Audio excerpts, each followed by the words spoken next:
아멘. 우리 박수로 하나님께 영광 돌리겠습니다. 네, 또 은혜로운 찬양으로 하나님께 영광을 돌린 우리 호산나 찬양대회도 감사의 박수하도록 하죠. 감사합니다. 네, 우리 양님 앞뒤로 인사하시죠. 사랑합니다. 축복합니다. 인사하겠습니다. 사랑합니다. 축복합니다. 네, 사랑합니다. 축복합니다.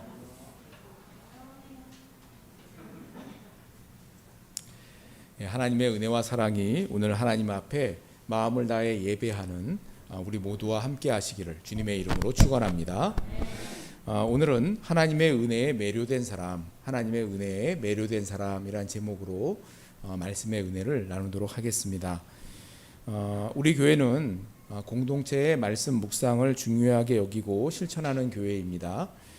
때문에 우리가 사용하고 있는 묵상 교재의 본문을 따라서 새벽 기도회와 주일 예배 설교를 진행하고 있습니다. 그러다 보니 지난 한 달 동안 레위기를 본문으로 삼아서 설교를 진행해 왔고 내일이면 레위기 묵상 본문이 끝이 납니다.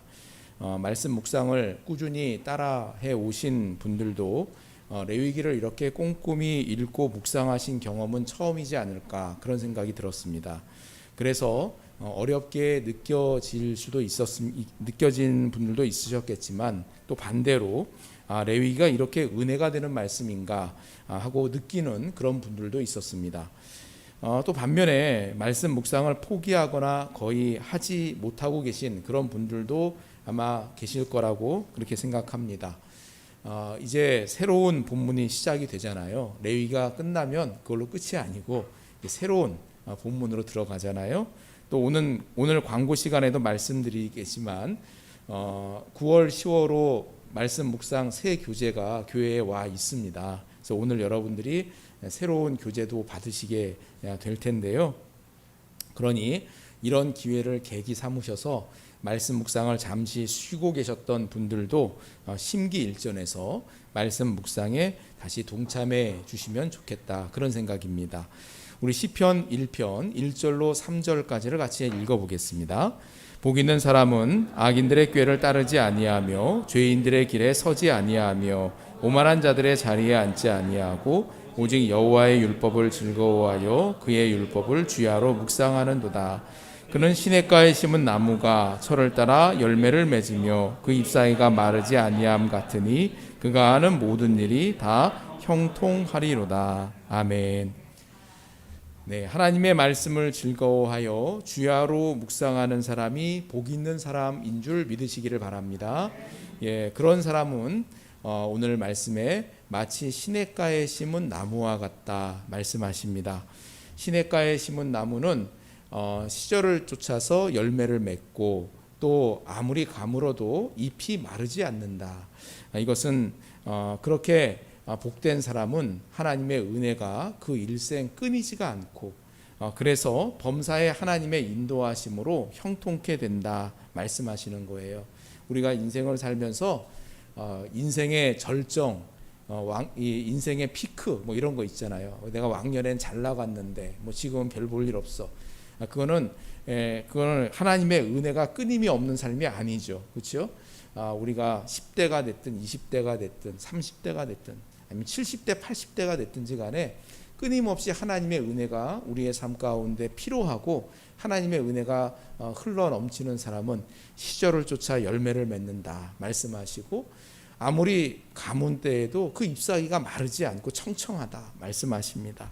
그런데 그와 같은 사람이 어떤 사람인가? 하나님의 말씀을 즐거워하여서 주야로 묵상하는 사람, 그 사람이 그런 사람 된다 말씀하십니다. 저는 우리 교회 모든 성도님들이 물가에 심은 나무와 같은 사람 다 되기를 간구합니다. 말씀을 가까이 하고 그 은혜의 맛에 깊이 들어갈 수 있기를 바랍니다. 받은 은혜를 나누며 말씀을 따라 사는 그런 신실한 삶을 서로 격려하는 그런 공동체가 되기를 바랍니다. 그런 의미에서 말씀 묵상을 쉬고 계신 분들 혹은 잠시 중단하고 계신 분들도 다시 마음을 새롭게 하여서 동참하시고 하나님의 은혜와 복을 흡족히 누리는 우리 모두가 다 될 수 있기를 주님의 이름으로 축원합니다. 예, 오늘 우리가 읽은 본문은 레위기의 마지막 장이 27장입니다. 레위기 27장의 주제는 자원하여 드리는 이 서원 예물과 11조에 대한 말씀입니다. 레위기의 주제는 하나님의 백성이 어떻게 거룩하신 하나님과 동행할 수 있는가 하는 그것이거든요. 우리 레위기 11장 45절을 같이 한번 읽어보겠습니다. 나는 너희의 하나님이 되려고 너희를 애굽 땅에서 인도하여 낸 여호와라. 내가 거룩하니 너희도 거룩할지어다. 아멘. 내가 거룩하니 너희도 거룩할지어다.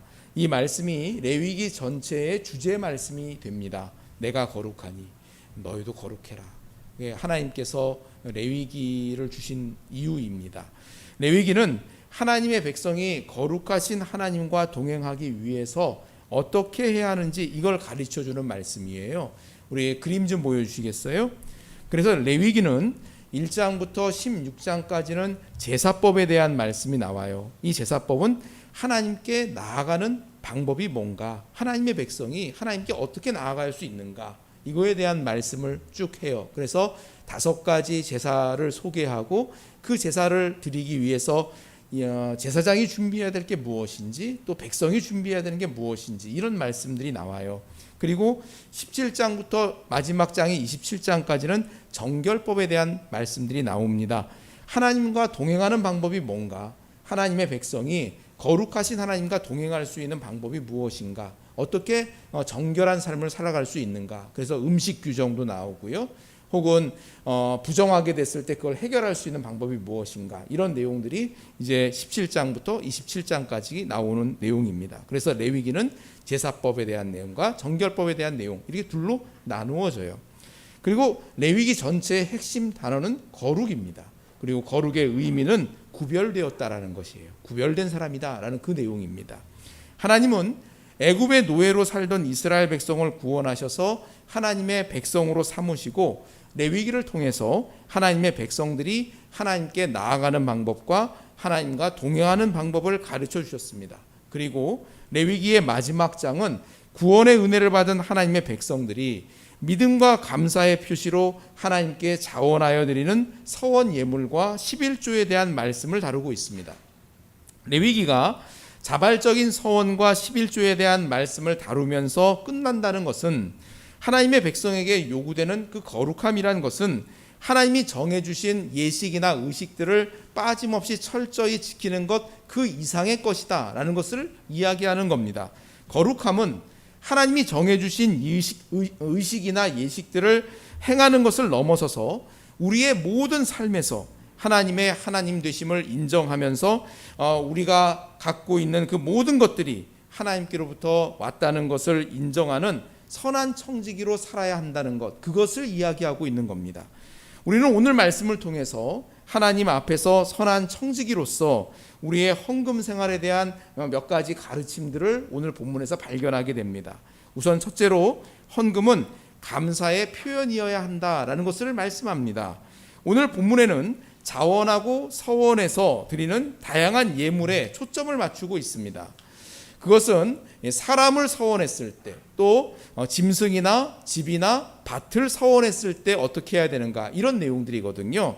그리고 이 모든 서원은 하나님께 받은 은혜에 대한 감사로 자원하여 드릴 때를 말하는 겁니다. 특별히 사람을 서원하여 드리는 대표적인 예는 한나가 사무엘을 드렸던 경우를 꼽을 수가 있어요. 우리 사무엘상 1장 11절 말씀을 같이 읽어보겠습니다.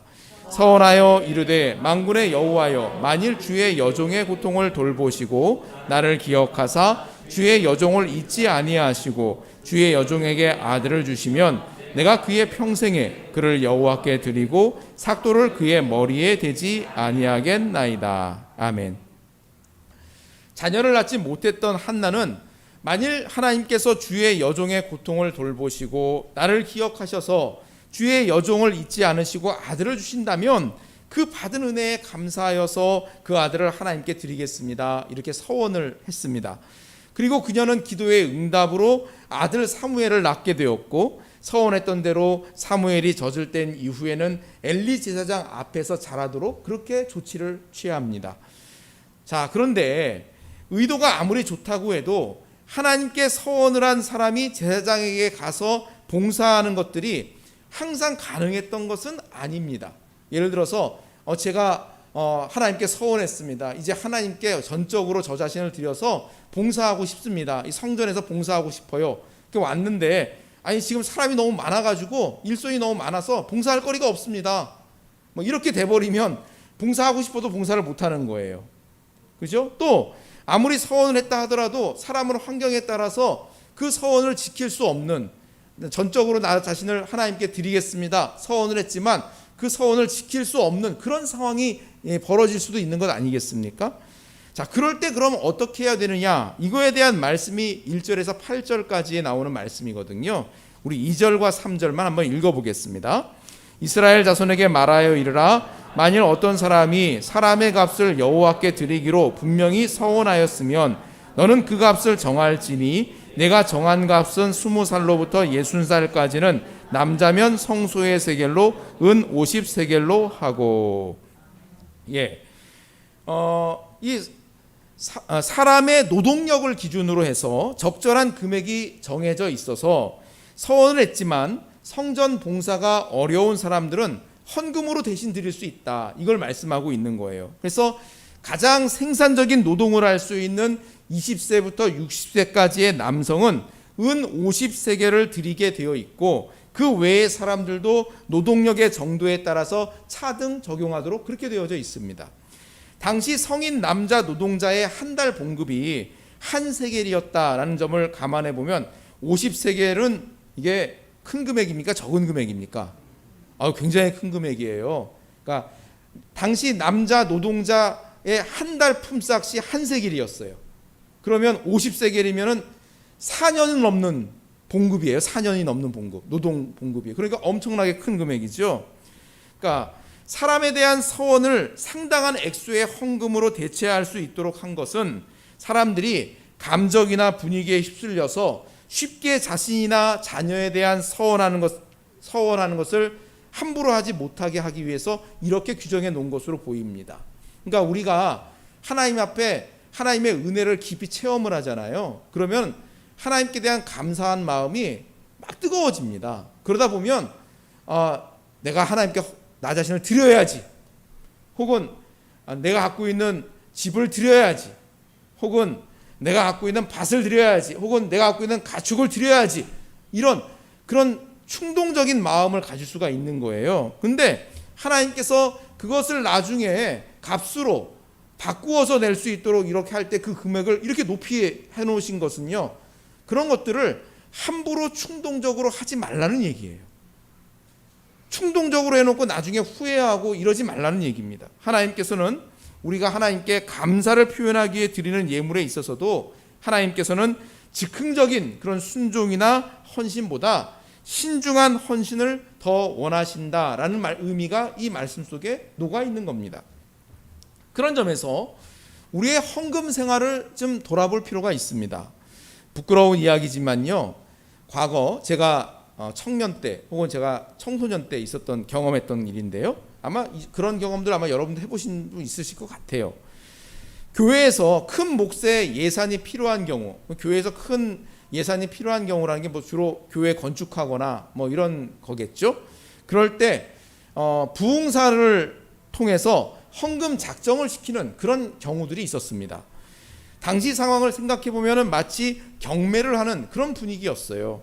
부흥사로 오신 목사님께서 이 우리 교회에 전체 필요한 예산이 이만큼입니다. 그러면서 높은 단위서부터 헌금을 작정시키는 거예요. 그러면서 자, 1천만 원 작정하실 분들 손들어 보십시오.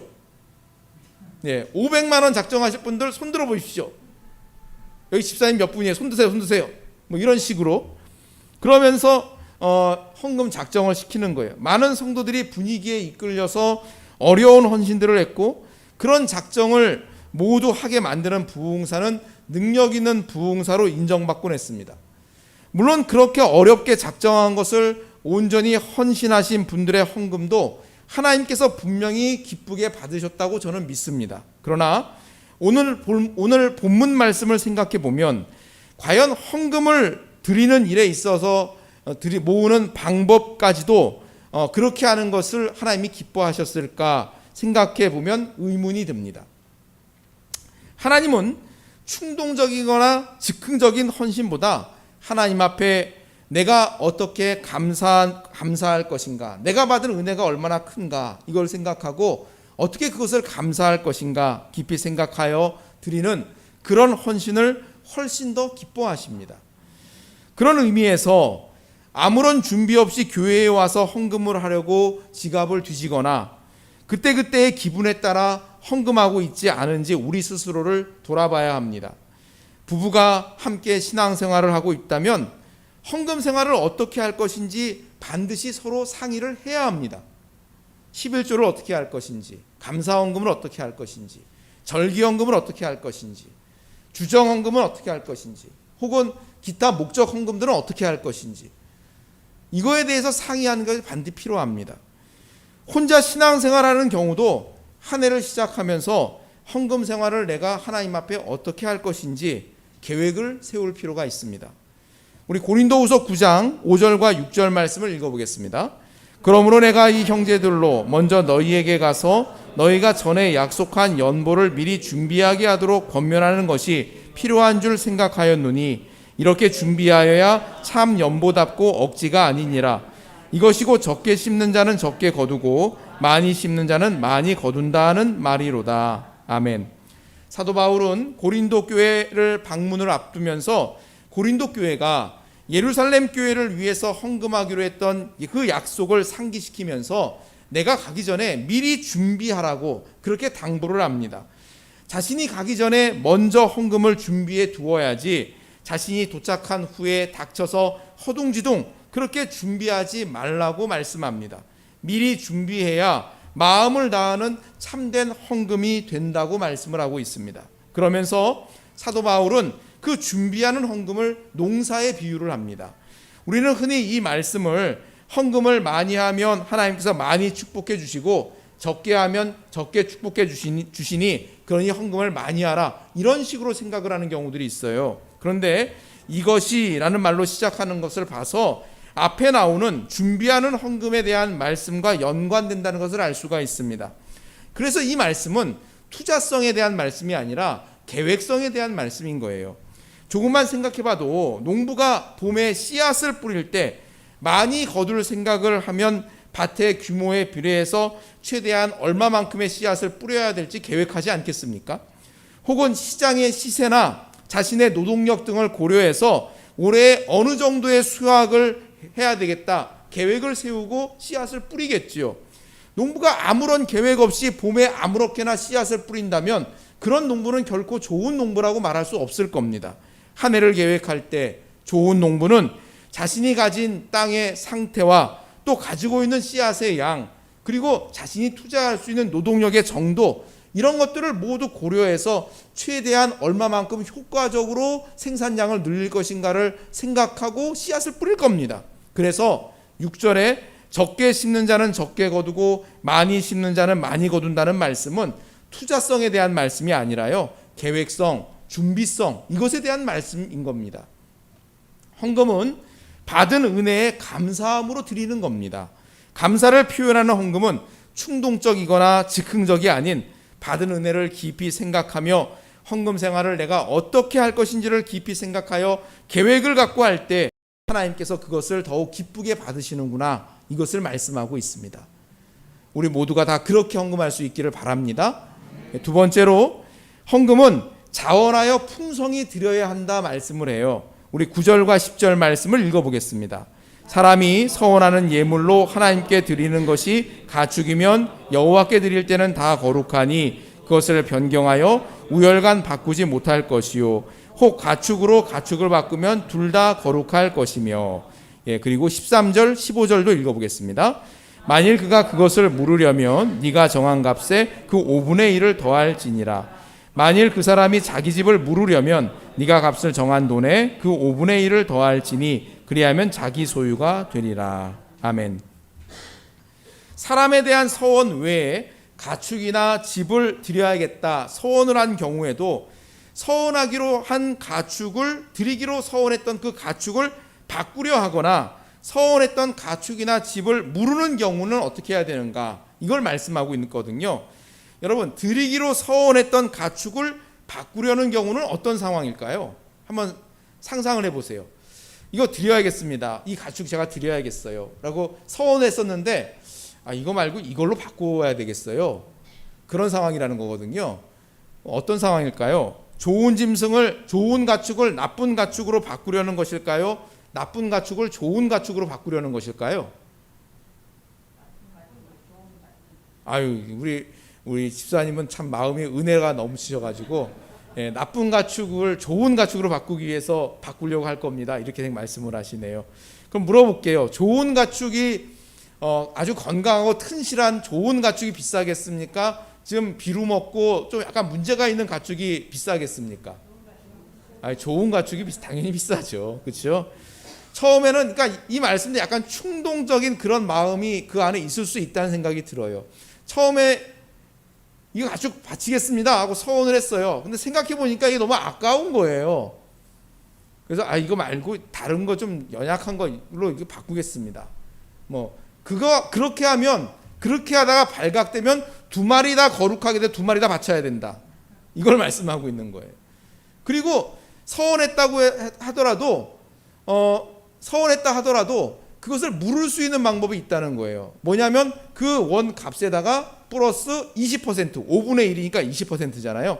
20%를 더 얹어서 값을 내면 그러면 그 서원을 물을 수 있다는 겁니다. 예를 들어서 아까운 마음 때문이 아니라 제가 예를 들어서 말을 바치겠다고 하나님께 약속을 했다고 하자고요. 근데 곰곰이 생각을 해보니까 이 말은 내가 어렸을 때부터 내가 잘 길렀던 말이에요. 정이 많이 들었어요. 눈망울을 보니까 바치면 섭섭한 마음이 들 것 같아요. 이게 아까워서가 아니라 바치고는 싶은데 섭섭한 마음이 앞설 것 같아요. 맨날 그 눈앞에 어른어른할 것 같은 거예요. 그러면 어떻게 하라고요? 이 말값에다가 플러스 20% 더해서 내면 그러면 물을 수 있다. 집도 마찬가지라는 거예요. 집도 그렇다. 이 집을 바치겠다고 약속을 했는데 생각해 보니까 이 집은 우리 가족의 많은 추억이 묻어있는 집이에요. 이 집 바치면 좀 섭섭할 것 같아. 아까워서가 아니에요. 그럼 어떻게 해요? 거기에다가 집값에다가 플러스 20% 내면 그럼 물을 수 있다. 이걸 말씀하고 있는 거예요. 이런 모든 원리들은 하나님께 드리는 헌금은 인색함으로 드리는 것이 아니라 자원하여 풍성함으로 드려야 한다라는 그 원리가 이 안에 녹아 있는 겁니다. 우리 고린도후서 9장 7절과 8절을 읽어보겠습니다. 각각 그 마음에 정한 대로 할 것이요 인색함으로나 억지로 하지 말지니 하나님은 즐겨내는 자를 사랑하시느니라. 하나님이 능히 모든 은혜를 너희에게 넘치게 하시나니 이는 너희로 모든 일에 항상 모든 것이 넉넉하여 모든 착한 일을 넘치게 하게 하려 하심이라. 아멘. 헌금을 드릴 때 중요한 것은 하나님을 향한 믿음이에요. 헌금에 대해 우리가 인색하게 되는 이유는 헌금으로 인해서 내 생활에 어려움이 생기면 어쩌지? 이런 두려운 마음 때문입니다. 미래에 대한 두려움이 헌금을 위해 자신의 물질을 나누는 일을 어렵게 합니다. 그러나 오늘 말씀해 보니까 뭐라고 말씀하세요? 하나님은 모든 착한 일을 넘치게 하도록 넉넉히 채우시는 하나님이시다. 할렐루야. 하나님은 우리가 하나님의 이름으로 행하는 그 모든 선행을 넘치게 할 수 있도록 넉넉히 채워주기를 원하시는 분이십니다. 자, 문제는 뭐예요? 그런 하나님을 내가 신뢰하느냐? 이게 문제인 거예요. 하나님을 신뢰하면 하나님 앞에 자원하여서 풍성히 드리는 게 쉬워요. 그런데 그 하나님을 신뢰하지 못하면 이거 드렸다가 내가 부족해지면 어떡하지? 이거 드렸다가 내가 어려워지면 어떡하지? 이런 두려움 때문에 하나님 앞에 드리는 손을 자꾸만 움켜쥐게 된다는 얘기입니다. 지금은 저의 모교회에서 안수집사로 섬기고 계신 선배님이 계신데요. 청년부 때 함께 신앙생활했던 분이에요. 그래서 저희 부부하고 그 선배님하고 또 저의 동기 한 명하고 4명이서 1박 2일로 여행을 한 적이 있었어요. 여행을 하면서 지난 날들에 대해 이런저런 이야기를 나누었는데요. 저는 청년 시절에 그 선배님의 가정이 그렇게 어려웠는지 미처 몰랐었습니다. 자신의 가정에 대한 이야기를 별로 하지 않았기 때문에 그러한 사실을 알고 있던 사람이 별로 없었던 것 같아요. 들으면서 그렇게 어려웠었다고 한 그런 생각이 들더라고요. 그 집사님은 당시 가정 환경이 너무나 안 좋아서 자신은 결혼을 할 수 없을 것이다 이렇게 생각을 했다는 거예요. 이게 90년대 초반 일이거든요. 지금이야 우리 청년들이 뭐 결혼 일찍 할 마음들도 안 갖고 있고 분위기가 그러니까 뭐 결혼 뭐 해도 그만 안 해도 그만 뭐 늦게 하면 늦게 하는 거지 뭐 이렇게 생각하는 경향들이 있습니다만은 90년대 초만 하더라도 그게 아니었거든요. 예, 그 당시만 하더라도 서른이 넘어가면서까지 결혼을 안 하고 있으면은 너 왜 빨리 결혼을 안 하냐면 노처녀 취급받고 노총각 취급받고 이런 분위기였단 말이에요. 근데 이 선배는 자신의 가정이 너무 어렵다 보니까 나는 내 인생에 결혼이라는 건 없겠구나 이렇게 생각했다는 거예요. 그러면서 당시에 좋은 자매가 자신한테 관심을 많이 보이고 교제를 이렇게 원하는 그런 자매도 있었는데 자신의 형편 때문에 그 만남조차도 거절할 수밖에 없었다고. 나중에 이제 지금의 배우자를 만나서 가정을 잘 이루고 잘 살고 있거든요. 그런 어려운 환경임에도 불구하고 지나온 삶을 돌아보니까 하나님께서 필요할 때마다 다 채우셨구나. 자신이 그걸 경험적으로 체험했다는 거예요. 지금 그분은 작은 중소기업을 운영하는 사장이에요. 재정적으로 하나도 어렵지 않은 아주 굉장히 넉넉하게 살고 있는 분인데요. 그 모든 과정들을 돌아보니까 그 당시만 하더라도 학교도 자기의 힘으로 다녀야 됐기 때문에 학비 저렴하거나 장학금 줄 수 있는 그런 학교를 찾아야 했었고 직장 생활하는 것도 집에서 누가 지원해 줄 수 있거나 이런 상황이 아니었기 때문에 자기가 나서서 무엇인가를 해야 했었고 오히려 가정을 자기가 돌봐야 됐었던 자기의 수입으로 가정을 책임져야 했던 20대 초반부터요. 그런 삶을 살았던 사람이에요. 그런데 그 모든 상황 속에서 하나님께서 공급하시는구나. 하나님께서 채워주시는구나. 그런 필요가 있을 때마다 하나님이 도우시는구나. 이거를 자신이 경험적으로 체험했다는 겁니다. 그래서 교회에 재정이 필요한 일이 있을 때 헌신을 해야 될 일이 있을 때도 이거 하나님이 분명히 채워줄 걸 믿어. 또 자신에게 어떤 필요한 것이 있을 때에도 하나님이 또 채워주시겠지. 이런 믿음으로 그렇게 살고 있노라고. 그런 경험을 너무 많이 해서 사실은 그 돈에 대해서는 자신은 참 두려운 마음이 없어졌다고 그런 고백들을 하더라고요. 우리는 흔히 부자가 되는 것을 축복이라고 생각합니다. 그러나 여러분, 부자가 되는 것은 축복이 아니라 은사입니다. 하나님이 주시는 모든 은사는 자기 자신을 위해서가 아니라 다른 사람들을 섬기라고 주시는 겁니다. 물질의 은사 역시 나 자신 위해서가 아니라 다른 사람을 섬기라고 주십니다. 하나님은 하나님의 돈을 잘 다루어서 이 땅에 하나님의 뜻을 이루고 다른 사람들을 섬기도록 하기 위해서 물질의 은사를 주십니다. 하나님은 축복의 통로가 되어서 하나님이 부어주시는 물질을 통해 많은 사람들을 섬기고 교회 공동체를 세워나갈 그런 사람에게 하나님의 돈을 맡기십니다. 그러므로 움켜진 우리의 손을 펴서 복의 통로의 역할을 성실하게 감당할 줄 아는 그런 믿음의 사람에게 하나님께서 돈을 맡기시는 겁니다. 헌금은 인색한 마음으로 하는 게 아니다. 자원하여 풍성히 드리는 헌금을 하나님이 기쁘게 받으시는구나. 오늘 말씀이 또한 그것을 우리들에게 가르쳐 줍니다. 우리 30절로 33절을 한번 읽어보겠습니다. 그리고 그 땅의 10분의 1 곧 그 땅의 곡식이나 나무의 열매는 그 10분의 1은 여호와의 것이니 여호와의 성물이라. 또 만일 어떤 사람이 그의 11조를 물으려면 그것의 5분의 1을 더할 것이요 모든 소나 양의 11조는 목자의 지팡이 아래로 통과하는 것의 10번째의 것마다 여호와의 성물이 되리라. 그 우열을 가리거나 바꾸거나 하지 말라. 바꾸면 둘 다 거룩하리니 무르지 못하리라. 아멘. 레위기의 마지막 말씀은 자원하여 드리는 예물과 11조에 대한 말씀으로 그렇게 끝이 납니다. 네, 얼른 끄세요. 네, 그렇죠. 네. 우리가 참 편리한 세상에 살죠. 네. 자, 레위기의 말씀은 레위기의 마지막은 자원하여 드리는 서원과 또 11조에 대한 말씀으로 그렇게 끝이 나요.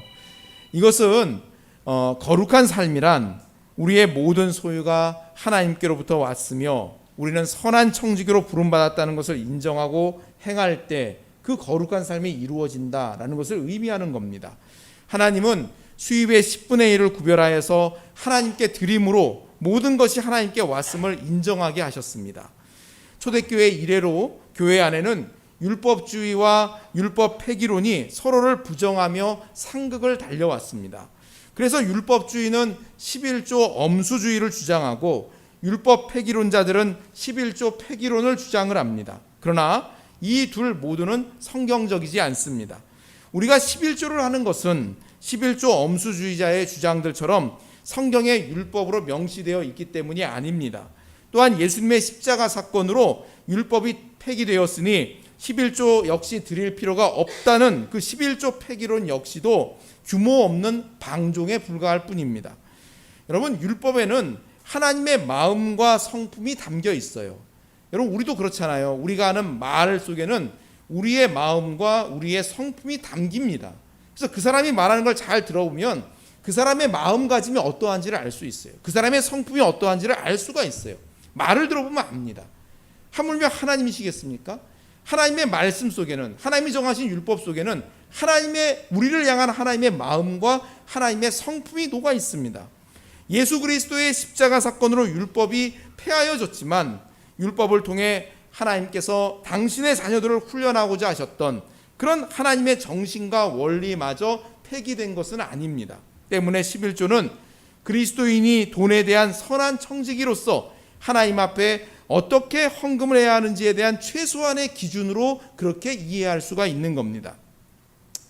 한 가지 조심해야 할 것은 11조가 구원과 관련된 문제는 아니라는 점입니다. 11조를 한다고 해서 구원받는 것도 아니고 내가 드리는 헌금이 10의 1에 미치지 못한다고 해서 구원받지 못하는 것도 아닙니다. 그러나 구원받은 성도는 마음과 물질 모두를 통해서 하나님께 감사하고 하나님을 섬기고 싶은 마음을 가지게 되어 있습니다. 물질로 하나님을 어떻게 내가 섬길 수 있을까라는 이 질문에 대한 하나의 기준이 11조일 수 있다는 얘기입니다. 우리 누가복음 12장 34절을 읽어보겠습니다. 너희 보물 있는 곳에는 너희 마음도 있으리라. 아멘. 주님께서는 하늘에 보물을 쌓으라 말씀하시면서 내 보물이 있는 곳에 너희 마음도 있다라고 하셨습니다. 구원의 은혜를 경험한 사람, 구원의 은혜를 체험한 사람은 하나님을 사랑하지 않을 수가 없고, 하나님을 사랑하는 사람은 그 감사의 마음으로 하나님 앞에 풍성히 드리길 원하는 것은 자연스러운 결과입니다. 때문에 우리는 헌금 생활을 할 때 받은 은혜에 감사하여서 자원하여 풍성히 드리고 있는지를 살펴야 되는 겁니다. 몇 주 전에 학생 청년회에서 여름 수련회를 준비할 때 부족한 예산을 채우기 위해서 수련회 후원을 위한 팥빙수 파티를 했었습니다. 그때 팥빙수들 다 드셨죠? 예. 서업수 목사님만 드셨습니까? 다 드셨죠? 네, 맞습니다. 행사를 준비하면서 목표로 했던 금액은 50만 원이었어요. 50만 원 채워지면 좋겠다. 그래서 식사하시는 모든 분들께 팥빙수를 드리고 또 감동이 되는 대로 후원금을 받기로 하고 행사를 계획했었습니다. 근데 처음에는 내심 좀 걱정을 했어요.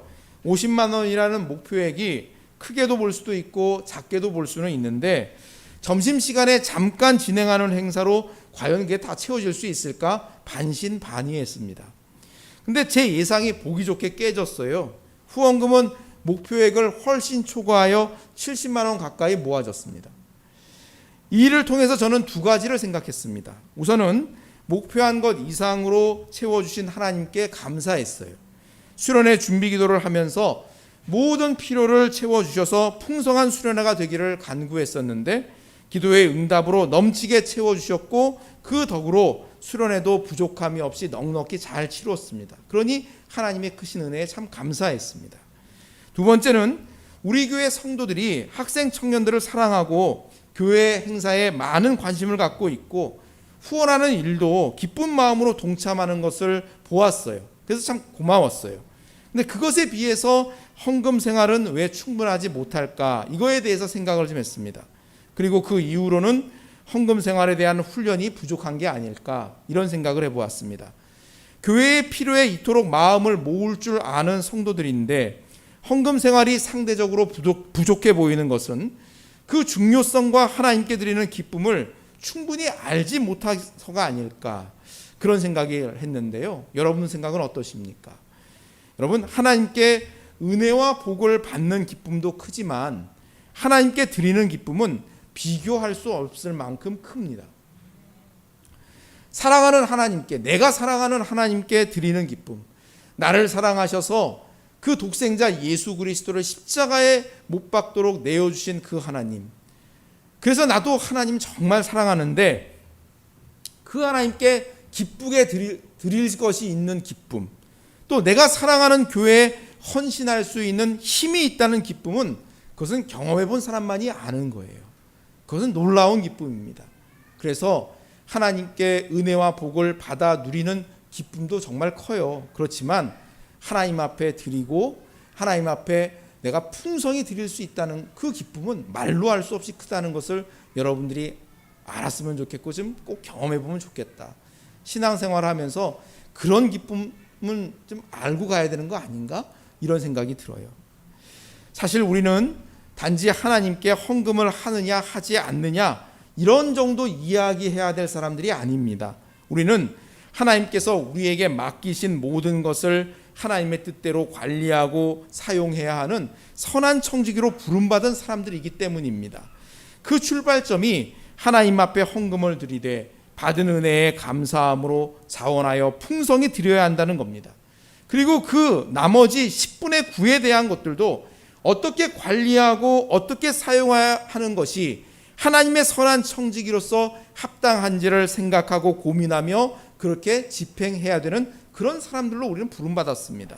그런데 단지 헌금을 하느냐 하지 않느냐, 헌금을 어떻게 하느냐 이런 이야기만 하고 있다면 얼마나 하나님 보시기에 답답하겠습니까? 그리스도인은 하나님의 은혜에 매료된 사람입니다.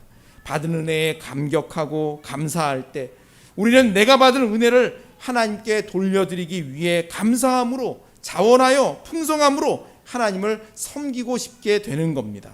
우리의 모든 것이 하나님께로부터 왔다는 것을 인정하고 선한 청지기로 살기를 힘쓰는 우리 모두가 다 될 수 있기를 주님의 이름으로 축원합니다. 기도하겠습니다. 말씀을 기억하고 우리 합심해서 통성으로 기도합시다. 나는 하나님의 선한 청지기로 부름받았다는 것을 믿고 계십니까? 내가 소유하고 있는 그 모든 것들이 하나님께로부터 온 것이고 하나님께서 내게 위임하셨다는 것을 알고 있습니까? 그러므로 하나님 앞에 이 모든 것들을 하나님의 기뻐하시는 뜻으로 사용해야 되고 어떻게 물질로도 하나님을 섬길 수 있을까? 이것을 생각하며 감사함으로 자원하여 풍성히 드리기를 원하는 그런 삶을 살아야 하지 않겠습니까? 우리 마음에 그런 믿음의 고백을 하고 또 결단을 하여서 우리의 물질로도 하나님의 영광을 위해 쓰임받는 우리 모두가 되기를 구합시다. 잠시 합심하여서 통성으로 기도하겠습니다. 할렐루야.